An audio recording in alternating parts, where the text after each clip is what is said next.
So, it begins. Look who just got the letter. The one with no return address, no postmark, no explanation. Just your name written in ink that seems to move when you're not looking directly at it. Just those 7 words that made your blood run backwards. We've been waiting for you to remember. You thought it was a prank at first, didn't you? Some elaborate joke from someone who knows too much about your late-night internet searches, your obsession with old libraries, your dreams about places you've never been. But then you noticed the seal. That symbol you've been doodling since childhood without knowing why. The one that appears in your notebooks, on foggy windows, in the sand when you're not paying attention. They call themselves the Silent Brothers, and according to them, you're not who you think you are. You're not just another face in the crowd, another number in the system, another forgotten soul grinding through existence. No, according to this letter that shouldn't exist, sent by people who shouldn't know you exist, you're something else entirely.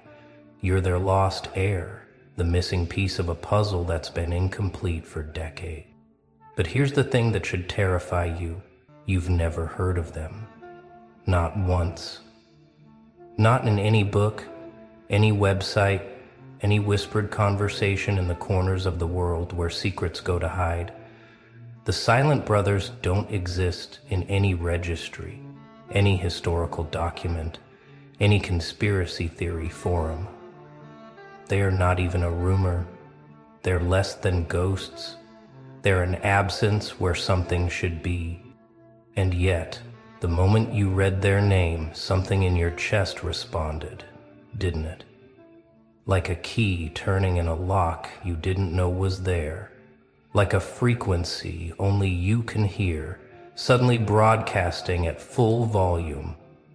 Your hands shook, not with fear, but with recognition. Your body knew something your mind had been trained to forget. They've been watching you, they say. Not in the way that makes you check your windows at night or sweep your devices for bugs. No, they've been watching you through patterns. Through the books you choose without thinking, through the paths you walk when you're lost in thought, through the words you speak when you think no one's listening. They've been reading you like a map to something buried. Every strange coincidence in your life, every moment of inexplicable knowing, every time you felt like you were playing a role in a story written in a language you can't read, that was them. Or rather, that was you responding to signals they've been sending since before you were born. You're not paranoid. You were right all along. Someone has been orchestrating the symphony of your existence. But they're not puppeteers, they claim. They're more like archaeologists, carefully brushing away the years of conditioning, the false memories, the implanted normalcy that's been keeping you dormant. They say you were hidden, not lost, protected, not abandoned. And now that you're old enough, strong enough, or perhaps just desperate enough, they're ready to tell you why. Your blood, they write, carries something that shouldn't exist anymore. Not royal blood in the traditional sense. That's child's play compared to what flows through your veins. You carry the genetic memory of something older, something that predates kingdoms and countries and the very concept of power as the world understands it. You're not descended from kings. You're descended from the people who made kings possible. The Silent Brothers claim to be the last guardians of this bloodline, the final protectors of a truth so dangerous that it had to be scattered, hidden, buried in the genetics of seemingly random people across the world. People like you, living normal lives, feeling abnormal feelings, knowing without knowing that something essential has been kept from them. They tell you there have been signs all your life if only you knew how to read them. The way animals react to you, either with unusual affection or inexplicable fear. The way electronic devices malfunction in your presence when you're emotional. The dreams you have that feel more like memories, full of faces you recognize but have never met. Places you know but have never been. Your parents, they suggest, might not be who you think they are. Or rather, they might not know who they really are either. The bloodline doesn't always run straight. Sometimes it skips generations, lies dormant, waits for the right combination of circumstances to activate. Sometimes it takes trauma to wake it up. Sometimes it takes loss. Sometimes it just takes someone finally telling you the truth. But who are these silent brothers really? According to the letter, they're not a secret society in the way you'd imagine. They don't have meetings in underground chambers or wear robes or perform rituals by candlelight. There's something far more subtle and infinitely more powerful. They're a network of individuals who've learned to exist between the lines of reality, in the spaces most people don't even know are there. They operate through synchronicity, through meaningful coincidences, through the manipulation of probability itself. When you meet exactly the right person at exactly the right moment, when a book falls off a shelf open to exactly the page you needed to read, when you take a wrong turn that leads you exactly where you needed to go, that might be them, or more accurately, that might be you, unconsciously responding to their influence. They claim to have been founded not centuries ago, but millennia ago, by people who understood something about consciousness that modern science is only beginning to glimpse. They discovered that certain bloodlines carry the ability to perceive and manipulate what they call the substrate, the underlying code of reality that exists beneath physical matter, beneath energy, beneath even thought itself. The Silent Brothers have been preserving this knowledge, protecting these bloodlines, waiting for something. And according to the letter, that something is approaching fast. They don't call it the end of the world, because it's not. They call it the revision. A moment when reality itself will become malleable, when the rules that govern existence will become negotiable, and when those who carry the old blood will either save or damn everyone else. But here's where it gets interesting. The letter doesn't ask you to believe them. In fact, it explicitly states that belief is irrelevant. What matters is whether you can do what they claim you can do. They've included a test, a simple set of instructions that should be impossible to follow successfully, unless, of course, you are who they say you are. Go to the place you've been avoiding, the instructions read, the one that calls to you in dreams but repels you in waking. Stand there at the threshold between day and night. Speak the words you've never learned but have always known. Watch what happens to the shadows. Watch what happens to your shadow. You know exactly where they mean, don't you? That place you drive past but never enter, that building, that forest, that intersection that makes your skin crawl and sing at the same time. You've been circling it your whole life, like a satellite orbiting a gravity well it can't escape. And the words, you can almost hear them, can't you? Just beneath the surface of your thoughts, in a language that predates language. The letter continues with a warning. Once you complete this test, there's no going back. Not because they won't let you, but because you won't be able to. Once you see what you really are, once you feel the true weight of your inheritance, the normal world will become unbearable. Not because it's beneath you, but because you'll finally understand what's been done to it, what's been done to everyone, and what you're supposed to do about it. According to the Silent Brothers, history as you know it is a carefully constructed lie, not in the way conspiracy theorists claim, with fake moon landings and hidden cabals. The lies go deeper than that.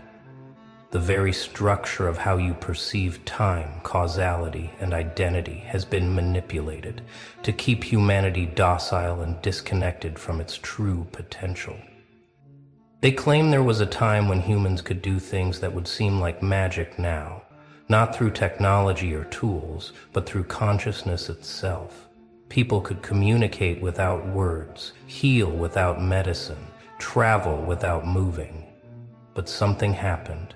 They call it the severing, that cut humanity off from these abilities, all except for a few bloodlines that retained a dormant connection, a sleeping potential that could be awakened under the right circumstances. The Silent Brothers formed in the aftermath of the severing, not as rulers or controllers, but as preservers.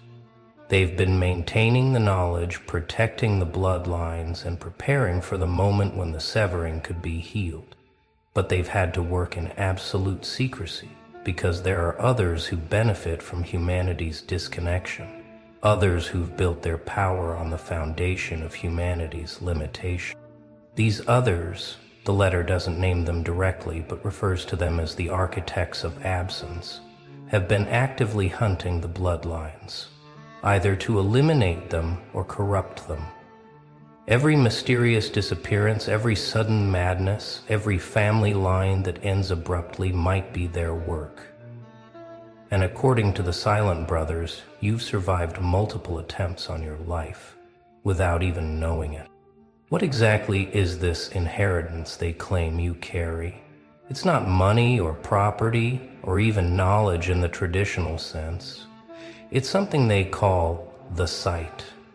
The ability to perceive the true nature of reality, to see the connections between all things, to understand the language that existence speaks to itself. But more than that, it's the ability to speak back. People with the sight, they claim, can influence probability, can nudge reality in subtle ways, can make the unlikely become inevitable. It's not about breaking the laws of physics. It's about understanding that the laws of physics are more like suggestions and that consciousness has a vote in how they're applied. Every moment of uncanny luck in your life, every impossible coincidence, every time you've thought something into existence, that was your inheritance trying to express itself. But there's a cost. The sight comes with the burden of seeing too much. You'll see the pain behind every smile, the fear behind every boast, the lie behind every truth. You'll see the threads that connect all living things, which means you'll feel every cut, every wound, every severing as if it were happening to you. You'll understand why the Silent Brothers chose silence, because once you can hear everything, saying anything becomes almost impossible. The letter describes others like you, other lost heirs who've been found and awakened. Some became healers, able to repair not just bodies but the very fabric of broken lives. Some became visionaries, able to see the patterns that shape the future and guide others away from catastrophe.